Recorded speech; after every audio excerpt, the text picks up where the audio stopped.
Good morning, students. Welcome to your social science class. Today we are going to start with new lesson, that is Greek, Roman and American civilization. Okay. In the previous class we discussed about the ancient civilization of the world. In that we discussed about Mesopotamian civilization and Egypt civilization and also Chinese civilization. So today we are going to discuss about the Greek, Roman and American civilization. So let me start with the Greek civilization. Okay, especially Greece is the peninsula of Mediterranean Sea, and it was separated Asian Minor with the Sea of Aegean Sea. Okay, Greece is the peninsula of Mediterranean Sea, and the Aegean Sea it was separated Greece from the Asian Minor. And since the Balkan mountains passes through in the Greek city, and totally the Greek city was divided into small valleys and hills. Totally the Greece was covered with hills and hillocks, and the Greece was connected with the sea only, because ಎಲ್ಲ ಸಣ್ಣ ಸಣ್ಣ ಭಾಗಗಳಾಗುತ್ತೆ, ಮಧ್ಯದಲ್ಲಿ mountains ಬರುತ್ತೆ, ಮತ್ತು ಅಲ್ಲೊಂದು ಸ್ವಲ್ಪ ಊರಿರುತ್ತೆ, ಮತ್ತೆ mountains ಮತ್ತೆ ಊರು, ಆದರೂ ಅದು ಕನೆಕ್ಟ್ ಆಗುತ್ತೆ ಹೇಗೆ ಅಂದರೆ ಸಮುದ್ರಗಳ ಮೂಲಕ. ಎಲ್ಲ ಸ್ಮಾಲ್ ಸಿಟೀಸು ಸಹ ಸಮುದ್ರಕ್ಕೆ ಕನೆಕ್ಟ್ ಆಗಿದೆ. And especially the Greek was Indo European race. ಆ ಒಂದು ಗ್ರೀಕ್ನಲ್ಲಿ ಇರುವಂಥ ಜನಾಂಗವನ್ನು ಇಂಡೋ ಯುರೋಪಿಯನ್ ರೇಸ್ ಪೀಪಲ್ ಅಂತ ಹೇಳಿ ನಾವು ಕರಿತೀವಿ. And they are called as a Hellenes, because Hellen was the forefather of that civilization. ಅವರನ್ನು ಹೆಲನ್ಸ್ ಗ್ರೂಪಿನ ಜನಾಂಗದವರು ಅಥವಾ ಹೆಲೆನ್ಸ್ ಜನಾಂಗದವರು ಅಂತ ಕರೀತಾರೆ. ಯಾಕೆಂದರೆ ಅವರ ತಲೆಮಾರಿನಿಂದ ಹಿಂದುಗಡೆಯಿಂದ ಹೆಲೆನ್ಸ್ ಅನ್ನುವಂಥ ಒಬ್ಬ ವ್ಯಕ್ತಿಯಿಂದ ಆ ಹೆಸರು ಅವರಿಗೆ ಬರ್ತಾ ಇದೆ. And even since the Italians also called as Hellenes as the ಗ್ರೀಕರನ್ನು ಹೆಲೆನ್ಸ್ ಅಂತ ಇಟಾಲಿಯನ್ಸ್ ಸಹ ಕರೆದರು. And there were many tribes communities like Ionians and ಡೋರಿಯಸ್.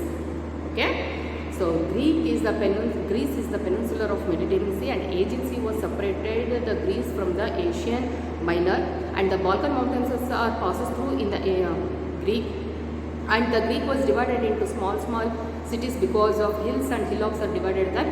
Even they divided, but they are totally connected to the sea, and they basically belongs to Indo-European race, and especially they are called as the Hellenes because their forefather is a Hellen. That's why they called as a Hellenes, the people of Hellenes ಅಂತಲೇ ಅವ್ರನ್ನ ಕರೆದ್ರು, especially Italians.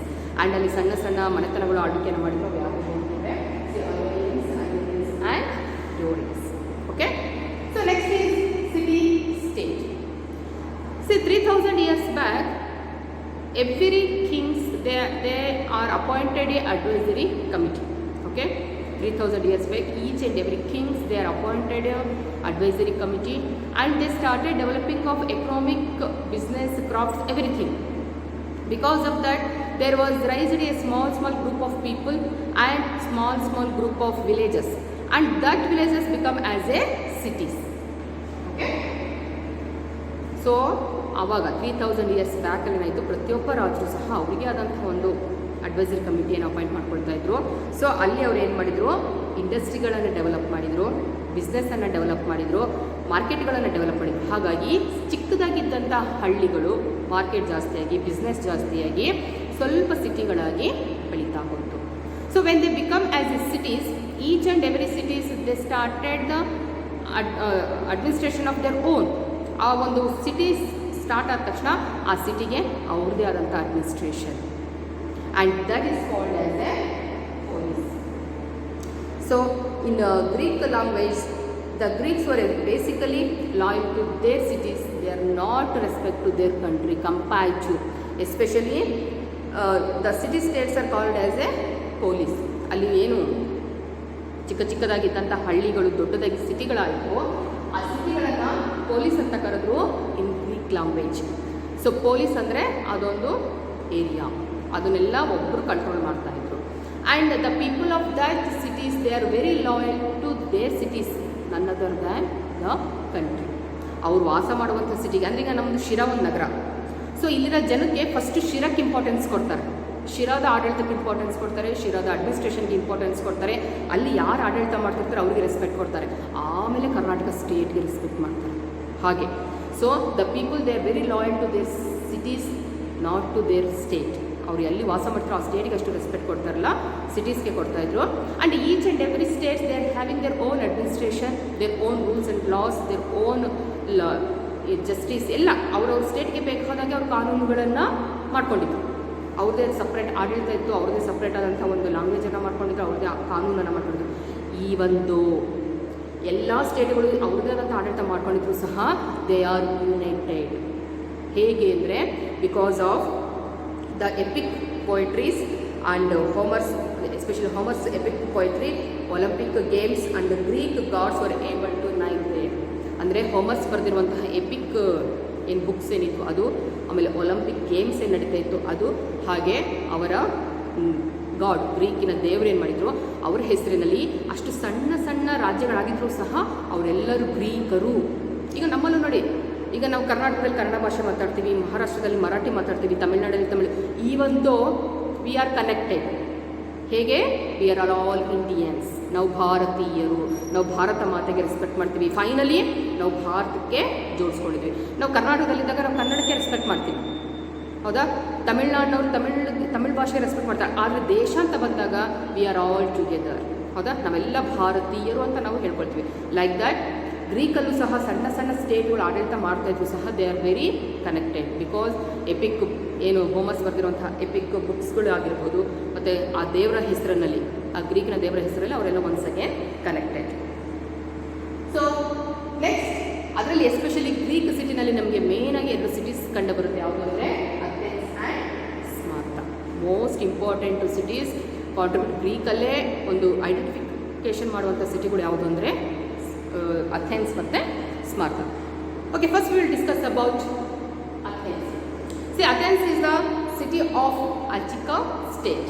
Attica ಅನ್ನುವಂಥ ಒಂದು ಸ್ಟೇಟಿಗೆ ಅದು capital ಸಿಟಿಯಾಗಿ ಕೆಲಸ ಮಾಡ್ತಾ ಇರುತ್ತೆ. That is Athens. And this was the ideal democratic state. Basically first ಅದು ಆಡಳಿತ ಸ್ಟಾರ್ಟ್ ಮಾಡಿದಾಗ ಇಟ್ ವಾಸ್ ಎ ಡೆಮೋಕ್ರೆಟಿಕ್, ನೆನ್ಪಿಟ್ಕೊಳ್ಳಿ. ಆ್ಯಂಡ್ ಲೇಟರ್ ಆನ್ ಬಿಸ್ನೆಸ್ಗಳು ಆಗ್ತಾ ಆಗ್ತಾ ಕ್ರಾಫ್ಟ್ಸ್ಮೆನ್ ಜಾಸ್ತಿ ಆದರು, ಬಿಸ್ನೆಸ್ ಜಾಸ್ತಿ ಆಯಿತು, ಟ್ರೇಡ್ ಸೆಂಟರ್ಸ್ ಜಾಸ್ತಿ ಆಯಿತು. ಆ ಥರ ಆಗ್ತಾ ಆಗ್ತಾ ಆಗ್ತಾ ಅವರಲ್ಲಿ ರಿಚ್ ಪೀಪಲ್ ಜಾಸ್ತಿ ಆದರು.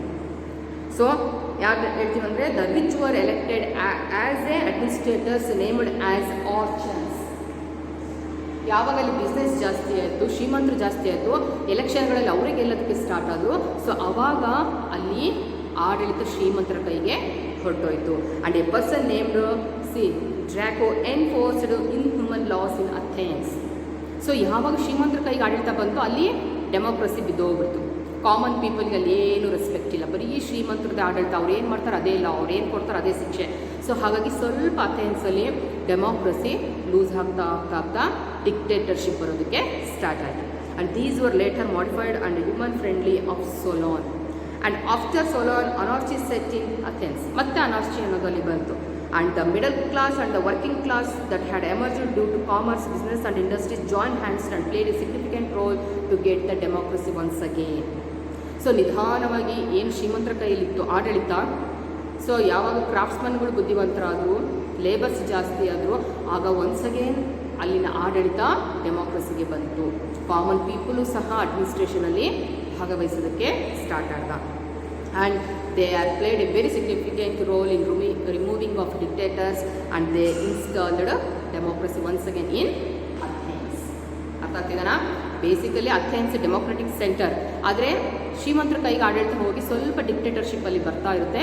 But common people, craftsmen, labours ಇವರೆಲ್ಲ ಒನ್ಸ್ ಅಗೇನ್ ಮತ್ತೆ ಫೈಟ್ ಮಾಡಿ ಆ ಡಿಕ್ಟೇಟರ್ಶಿಪ್ಪನ್ನು ರಿಮೂವ್ ಮಾಡಿ ಡೆಮೋಕ್ರಸಿಯನ್ನು ಇನ್ಸ್ಟಾಲ್ ಮಾಡ್ತಾರೆ. And later the age of Pericles. Pericles ಅನ್ನುವಂಥ ಒಬ್ಬ ವ್ಯಕ್ತಿಯಲ್ಲಿ ಆಡಳಿತವನ್ನು ಸ್ಟಾರ್ಟ್ ಮಾಡ್ತಾನೆ. And that period was called as A golden age of Athens. ತುಂಬ ಕಾಮನ್ ಪರ್ಸನ್ ಅವನು ಪೆರಿಕ್ಯುಲಸ್.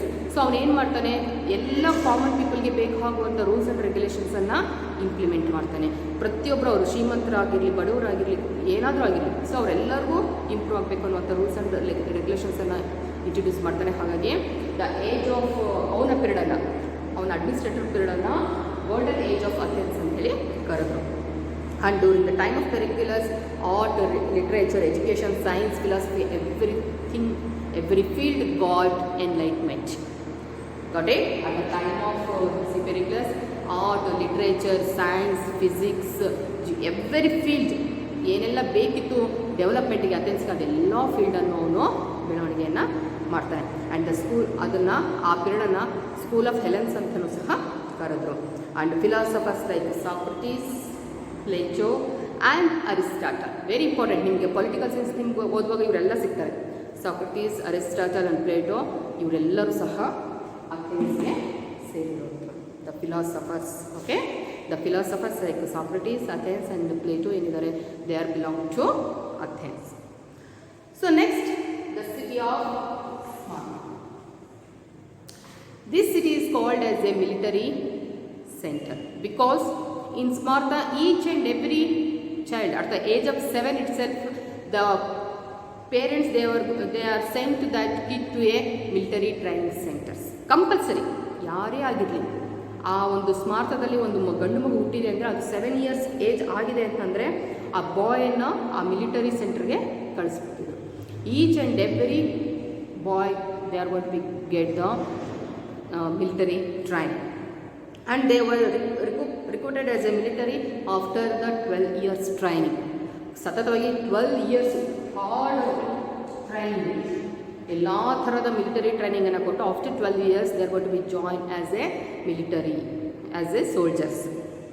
And Athens and Sparta had successfully encountered the invention of Persian king. ಎರಡೂ ಸೇರಿಬಿಟ್ಟು Athens soldiers ಮತ್ತು ಸ್ಮಾರ್ತಾ soldiers ಎರಡು ಜಾಯಿನ್ ಆಗಿ ಏನು ಪರ್ಷಿಯನ್ ಕಿಂಗ್ ಡೇರಿಯಸ್ ಅವಾಗ ದಾಳಿ ಮಾಡಿರ್ತಾನೆ ಅವನನ್ನು ಈಸಿಯಾಗಿ ಸೋಲಿಸ್ಬಿಡ್ತಾರೆ. And this later Athens and organised a military city of states and called as a confederacy of Delos. ಯಾವಾಗ ಅಥೆನ್ಸ್ ಮತ್ತು ಸ್ಮಾರ್ತಾ ಎರಡೂ ಸೇರಿ ಪರ್ಷಿಯನ್ ಕಿಂಗನ್ನು ಸೋಲಿಸಿ ಕಳಿಸ್ತಾರೆ. ಆದರೆ ಅದರ ಬೆನಿಫಿಟನ್ನು ಬರೀ ಅಥೆನ್ಸ್ ಮಾತ್ರ ತಗೊಳುತ್ತೆ. ತೊಗೊಂಡು ಅಥೆನ್ಸ್ ಏನು ಮಾಡುತ್ತೆ, ಒಂದು ಸ್ವತಂತ್ರ ಒಂದು ಸಾಮಂತ ದೊರೆ ಅಂತ ಹೇಳಿ ಮಾಡಿಕೊಂಡು ಅದನ್ನು ಕಾನ್ಫಿಡೆನ್ಸರಿ ಆಫ್ ಡೆಲಾಸ್ ಅಂತ ಹೇಳಿ ಕರೆದು ಆಡಳಿತವನ್ನು ಸ್ಟಾರ್ಟ್ ಮಾಡ್ತಾರೆ. ಸೊ ಇದರಿಂದ ಸ್ಮಾರ್ತಾ ಮತ್ತು ಅಥೆನ್ಸ್ಗೆ ಮನಸ್ತಾಪಗಳು ಬರುತ್ತೆ. They become rivals. ಅವ್ರ ಮನಸ್ಸುಗಳು ಕೆಟ್ಟೋಗ್ಬಿಟ್ಟು ಅವರಿಬ್ಬರು ಒಂಥರ ಯುದ್ಧ ಮಾಡೋ ಮೂಡಿಗೆ ಬರ್ತಾರೆ. And they started battle also. As a result, the two Peloponnesian wars were fought against these two states. ಅವೆರಡರ ನಡುವೆ ಎರಡು ಮಹತ್ವದ ಯುದ್ಧಗಳಾಗುತ್ತೆ. And finally Athens lost to Sparta and become the military state of Sparta. Athens ಅದನ್ನು ಅದಕ್ಕೆ ಸೋತ್ಬಿಟ್ಟು ಅದರ military state ಆಗಿ ಉಳ್ಕೊಳ್ಳುತ್ತೆ. And though Athens lost Sparta military culturally and it over power Sparta. ನಿಧಾನವಾಗಿ ಸ್ಮಾರ್ತಾ ಬೆಳೀತಾ ಹೋಗುತ್ತೆ.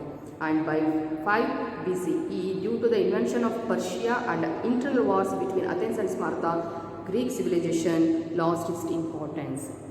So ಇವೆರಡೂ ಜಾಯಿನ್ ಆಗಿದ್ದರೆ ಇವರನ್ನು ಯಾರೂ ಸಹ ಸೋಲ್ಸೋಕ್ಕಾಗ್ತಾ ಇರಲಿಲ್ಲ. ಬಿಕಾಸ್ ಅವರಿಬ್ಬರು ಜೊತೆಯಾಗಿದ್ದಾಗ ಪರ್ಷಿಯನ್ ಕಿಂಗನ್ನು ಈಸಿಯಾಗಿ ಸೋಲಿಸಿ ಕಳಿಸಿದ್ರು. ಆದರೆ ಯಾವಾಗ ಪರ್ಷಿಯನ್ ಕಿಂಗ್ನ ಸೋಲಿಸಿದ ಮೇಲೆ ಅವರು ಎರಡರ ನಡುವೆ ಅಥೆನ್ಸ್ ಮತ್ತು ಸ್ಮಾರ್ತಾದ ನಡುವೆ ಯಾವಾಗ ಯುದ್ಧಗಳು ಸ್ಟಾರ್ಟ್ ಆಯಿತು, ಒನ್ಸ್ ಅಗೇನ್ ಪರ್ಷಿಯನ್ ಕಿಂಗು ಸ್ಮಾರ್ತಾ ಮತ್ತು ಅಥೆನ್ಸ್ ಮೇಲೆ ದಾಳಿ ಮಾಡಿ ಈಸಿಯಾಗಿ ಗ್ರೀಕ್ ದೇಶವನ್ನು ನಾಶ ಮಾಡ್ತಾ ಹೋಗ್ತಾರೆ. ಅದು ನಿಧಾನವಾಗಿ ಪರ್ಷಿಯನ್ ರಾಜನ ಕೈಗೆ ಸೇರ್ತಾ ಹೋಗುತ್ತೆ. Okay, this is about Greek civilisation. So next we will discuss religion and educational importance of Greece. Okay, take the point, make a note and read in your home.